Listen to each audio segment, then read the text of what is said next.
Des crimes odieux, des procès très suivis, des changements au code de la sécurité routière qui affectent nos façons de conduire, nos vies.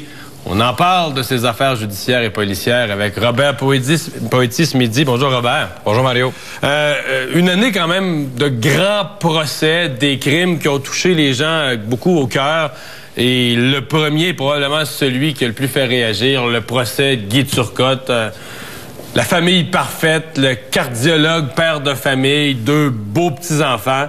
Et une vie parfaite en apparence pour tout le monde. Un homme qui fonctionnait dans le quotidien, pas pour changer des roues dans un garage, pas pour juste passer des dépliants, parce que un médecin, une personne compétente, reconnue par ses pairs, qui, l'instant d'un moment, selon un jury, a été reconnu non criminellement responsable des gestes qu'il a commis. Moi, je me souviens le moment où le verdict est sorti, dans les minutes qui ont suivi sur Twitter, sur Facebook, sur les réseaux sociaux, partout, les vox pop, des caméras allaient prendre. Les Québécois ont fortement réagi. Je dirais que dans l'histoire récente, c'est probablement un des jugements auxquels les gens ont le plus fortement réagi. Oui, en fait, qui a été fortement suivi et aussi les gens ont été ébranlés par ce jugement-là. Évidemment, les juristes vont tenter de vous l'expliquer dans le cadre de la loi, dans le cadre de la compréhension du jury. Mais les gens ne s'expliquent pas ça. Et en ce qui me concerne, et c'est un avis personnel, évidemment, de policier de 28 ans, à mon avis, parfois, la vengeance, c'est une notion qui va guider des gens à faire des gestes qui n'ont pas de bon sens. Dans la réaction des gens qui vont dire souvent, il faut être malade pour tuer ses enfants. Faut faire attention. La vengeance et la colère sont des sentiments qui, mal contrôlés, peuvent emmener justement à des gestes comme ceux-là. Et en ce qui me concerne, quand on a cette colère-là, quand on a cette vengeance-là, ça nous fait faire peut-être des choses que normalement on n'aurait pas fait. Mais le jury en a décidé autrement, dans le sens où on dit, faire une chose comme celle-là, il était pas là, on peut pas être normal. Moi, écoutez, j'étais pas sur le jury, mais les citoyens ont revenons au début, c'est ça difficilement. Ça a même remis en question la notion de jury. C'était pas facile de trouver un jury de gens qui n'avaient pas une opinion préconçue sur une histoire aussi horrible, qui avait été médiatisée. Ça a été tellement pas facile qu'on se rappellera qu'il y en a un qui a été exclu parce que lors des discussions, lorsque le jury sortit, avait fait des commentaires je dirais humain, probablement, dans le sens où là, tu vois et t'entends des choses qui sont inexplicables. Oui, parce que je me souviens des journalistes qui ont assisté au procès, là, ils capotaient littéralement sur les descriptions des scènes, sur ce qui a été retrouvé, le corps des enfants, la façon dont ça avait été laissé.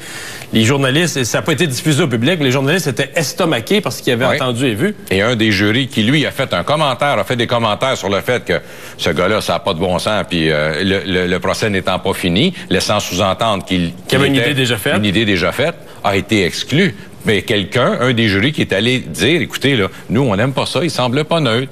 Alors, un jury, c'est un groupe de personnes, il y a des gens qui ont des influences. Alors, est-ce qu'il y en avait un qui avait un peu trop d'influence sur le côté de la culpabilité et qu'il n'y en avait pas un autre qui, lui, avait peut-être aussi, et ça, c'est des hypothèses, une certaine influence sur l'acquittement, la non-criminalité responsable. Plus discret et plus habile. Mais reste qu'un qui c'est notre système judiciaire. Oui, mais un qui a influencé le jury, c'est l'avocat de la défense, Maître Poupard.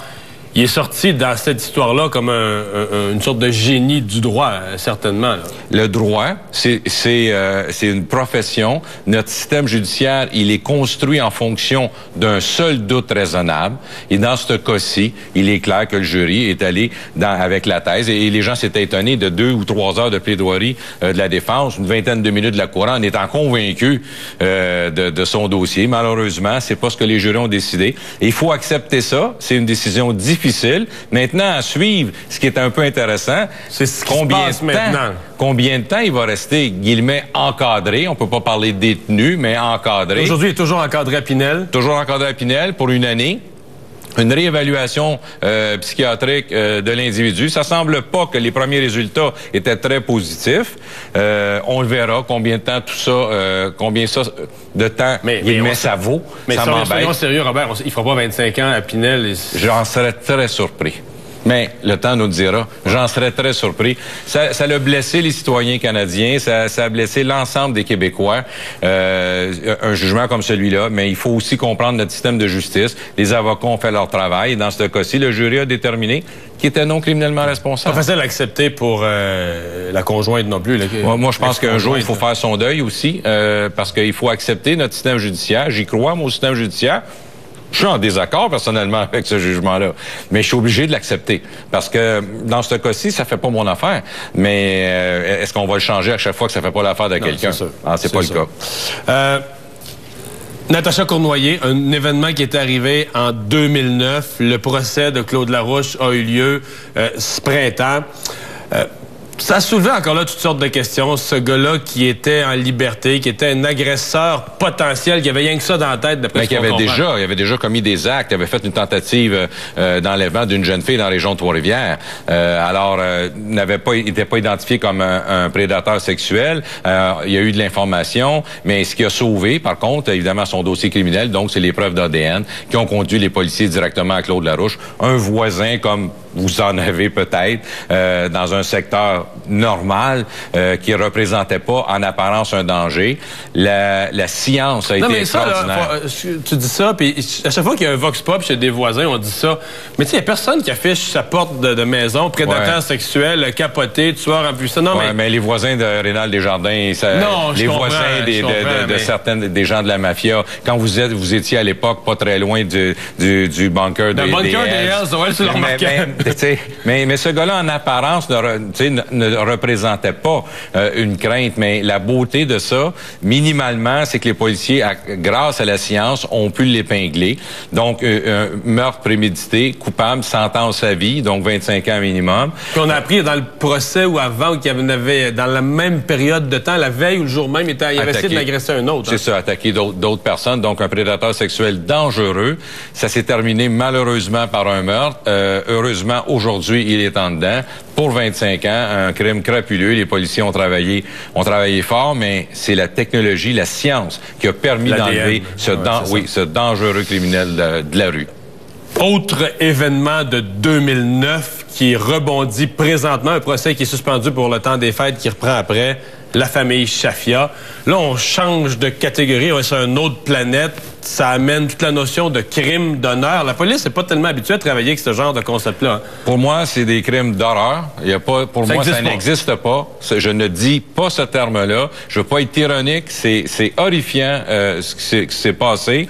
Et je veux souligner, on en a peu parlé jusqu'à maintenant, la qualité de l'enquête, du travail des policiers dans ce dossier-là. Les policiers de Kingston ont fait un superbe job. Hein? C'est magnifique. Ils ont fait venir les gens sous des faux prétextes, montrer une fausse caméra proche des lieux pour qu'ils s'inquiètent. Ils avaient installé entre-temps des microphones à l'intérieur des véhicules. Ils avaient enregistré leur ligne téléphonique. Ils étaient sous écoute. Vraiment, si la qualité de ce procès-là qu'on suit jour par jour, parce que certains médias sont là. La preuve a été vraiment béton, là, par rapport aux événements. On a l'impression qu'ils se faisaient découdre. C'est un travail fantastique de la part des policiers. Je minimise pas le travail des procureurs. Ils ont un dossier à faire. Mais lorsque vous êtes équipé là, de preuves comme celle-là, d'outils extraordinaires, d'écoute électronique, de tout ce qu'ils ont fait pour prouver qu'ils sont directement impliqués dans ce crime-là.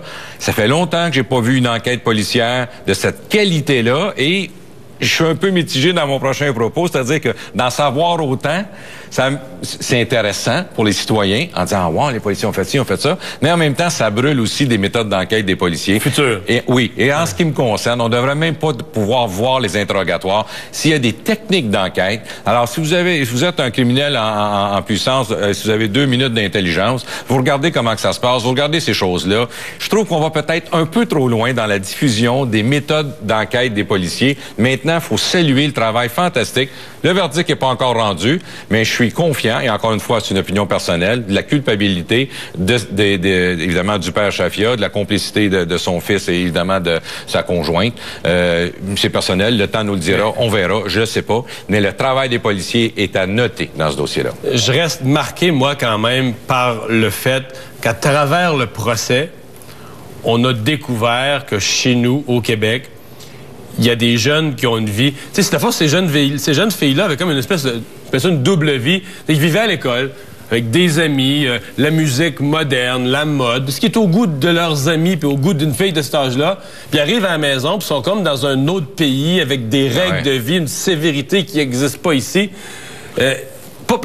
Mais d'ailleurs, la DPJ, l'école, sait même pas comment gérer ce jeune-là. Mais le vieux dicton en Rome, on vit comme des Romains, là, ça s'applique pas pour eux, là, c'était bien clair, mais pour plusieurs familles comme ça aussi, où il y a des mentalités. Je connais des Italiens, je suis italien d'origine, qui permettent pas d'aucune façon que le conjoint, après plusieurs années, s'ils sont pas mariés, qu'ils dorment à la maison. Là. Je veux dire, on parle pas de jeunes enfants, on parle d'adultes là, de plus de 18 ans. Il y a des mentalités, mais maintenant, lorsque on s'approche de la violence, qu'on garde presque de façon délibérée une emprise globale sur la vie et le va-et-vient de la famille, qu'on a cette philosophie-là de vie, et là, ça devient pour moi inacceptable. Et si les gens ne sont pas capables, les jeunes aiment vivre la vie ici au Québec, mais si les parents sont incapables de vivre ça, faut pas venir vivre ici. Je veux dire, ça commence par là. C'est peut-être nous qui manquons de fermeté dans les messages qu'on passe à l'accueil, par exemple. Là, comment ils vivent après ça, leur vie. Tant que c'est pas criminel, moi, j'ai pas de misère. Mais quand on commence à avoir de la violence dans une famille, et ça donne les résultats qu'on voit là, et qu'on prétend que ça, c'est en fonction de la religion et des mentalités, on va repasser. Je suis tout à fait en désaccord. Robert, tu restes là. Après la pause, on se parle de photoradar et de cyberpédophiles. Restez là. On est de retour avec ce bilan de l'année 2011 dans les affaires policières et judiciaires avec Robert Poetti. Robert, c'était cette année l'occasion de faire le bilan des premières expériences photoradar en vue de prendre la décision de les enlever ou d'en remettre plus. Comment ça se fait que je savais? Bonne réponse. Comment ça se fait que je savais la décision d'avance, moi? T'es visionnaire. Ah, je suis fort. 20 millions plus tard, t'es visionnaire. 20 millions plus tard, j'ai deviné qu'elle allait laisser. Oui. Mais rappelons-nous qu'il y en a une quinzaine d'installés. Un seul a fait 10 millions à lui seul. Celui à l'entrée du pont Champlain, c'est lui qui imprime l'argent. Je le veux. Moi, je veux en avoir un. Écoutez, 21 mois plus tard, c'est un projet pilote. Et c'est correct qu'il y a eu des ratés. Les radars mobiles n'ont pas très bien fonctionné. Ils ont eu des difficultés avec ça. Puis c'est correct, c'est une période de transition. Moi, je salue ça. Je suis pas contre ça. Au feu rouge, il pourrait en avoir à toutes les intersections. Il n'y a pas de raison de forcer un feu rouge. Maintenant, pour la vitesse, il faut les choisir dans des sites accidentogènes ou aux endroits où il faut absolument diminuer la vitesse. Maintenant, si on s'aperçoit qu'on l'a mis dans un secteur qui est peut-être questionnable sur la vitesse, je vais parler comme les jeunes, la 15 sud vers Atwater, vers le pont Champlain, 15 sud Atwater, là, celui-ci a rapporté à lui seul 10 millions de dollars, quand les 14 autres ensemble, 9,8 ou à peu près la même chose. Là, il faut se poser une question. Est-ce qu'il est excellent ou peut-être c'est pas vraiment à la bonne place. C'est un piège, dans le fond. C'est un genre de poste de payage déguisé. J'aurais aimé ça, moi, à la fin de cette étude-là, qu'on dise, écoutez, on va minimalement se questionner là, sur le 70 km dans une configuration de voie rapide. Mais moi, je veux te parler de la suite, parce que maintenant, ce que j'entends, d'abord, le ministère des Transports va en ajouter. Ce que tu entends, c'est le maire Labaume qui en veut 40. Bon, ça, c'est la deuxième partie de ce que j'entends. Le plus vite possible. Pas juste le maire Labaume. Tous les maires vont demander ça tantôt. Écoute, les maires ont tout ici. Tu comprends, ils s'arrachent le poil pour boucler leur budget, puis tu leur offres une nouvelle source de revenus. Qu'est-ce que tu penses qu'ils vont dire? Alors, est-ce que tu penses qu'ils vont choisir le modèle à 10 millions ou le modèle à 9 pour 10 millions? Ils vont les mettre où c'est plus payant. Et c'est là que ça pourrait devenir dangereux. Et c'est là que ça a dérapé en Ontario, lorsque ça avait été installé. Au début, c'est de bon augure et je suis d'accord. Rappelez-vous, là, je suis pas contre ce projet-là. Là. Maintenant, contrairement à moi. Il faut faire... Mais tu n'es pas contre dans les bons endroits. C'est pas sur les autoroutes que ça s'est fait les billets. Parce que je ne crois pas qu'un gouvernement... Au feu rouge? Même pas, je ne crois pas qu'un gouvernement affamé d'argent comme ils le sont tous, municipaux ou autres, peut être raisonnable. Je ne pense pas qu'un gouvernement est capable d'être raisonnable. Ben, il devrait l'être raisonnable. Ouais. Et dans ce cas-ci, je suis obligé de te donner raison pour une partie de ton désaccord. C'est que celui qui a donné 10 millions, ils passent, en fait, quand ils ont donné les résultats, ils n'ont pas fait ressortir celui-ci. Ils ont dit l'ensemble des photoradars qui nous ont coûté plus ou moins 15 millions en installation, en infrastructure, en ceci, en cela, ont rapporté environ 18 millions, 20 millions. Là, c'est plus exact si tu retires celui de la 15 Sud. Alors, en ce sens, je te rejoins. Mais tu sais qu'en Europe, actuellement, on retire les signaux, les panneaux avancés qui nous disent où ils sont. C'est terminé, ceci. Parce que là, ils ont dit, écoutez... On les change de place, ils sont mobiles. On les change de place. Et aussi, radar par tronçon. Donc, vous allez partir de Montréal, Boucherville, une photo de votre plaque. Vous arrivez à Québec, photo de votre plaque. On calcule le temps. Si vous avez dépassé la vitesse, billet. C'est ce qui se passe en Europe. Ça commence. Une nouvelle version des photoradars. Et ça s'en vient ici parce qu'on a copié l'Europe étape par étape. J'espère qu'on sera raisonnable dans cette façon-là. On a dit qu'on va encadrer et on va travailler avec les municipalités. Ça me fait un peu peur. Ça me fait un peu peur, mais ça n'a pas duré en Ontario. Hein? Non, c'est quand ils ont exagéré, c'est ça. Les citoyens ont dit c'est assez. Danny Lacerte, citoyen, père de famille de la région de Québec, il a marqué les affaires judiciaires à sa façon. Il est devenu ce que la SQ appelle un shérif du web. C'est qu'il a voulu lui-même aller attraper des pédophiles.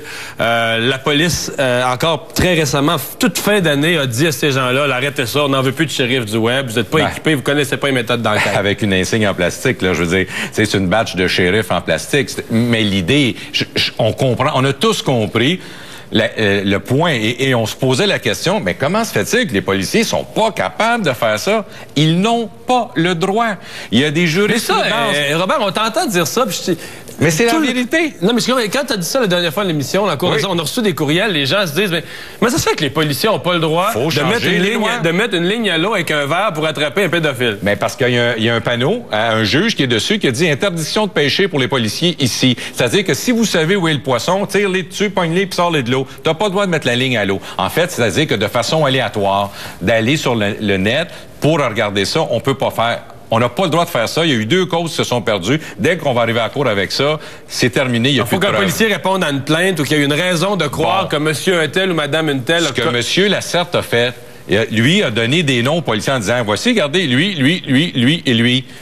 Les policiers ont enquêté. Non, mais on capote, comme moi, comme père de famille, on capote de voir que Danny Lacerte, il n'a aucune expérience, il n'est pas psychologue de formation, il n'est pas policier de formation. Il embarque sur le net, il fait ça de même, puis il en pogne plusieurs en une journée. Alors, qu'est-ce que ça veut dire? Ça veut dire qu'il y a plein de pédophiles sur le net?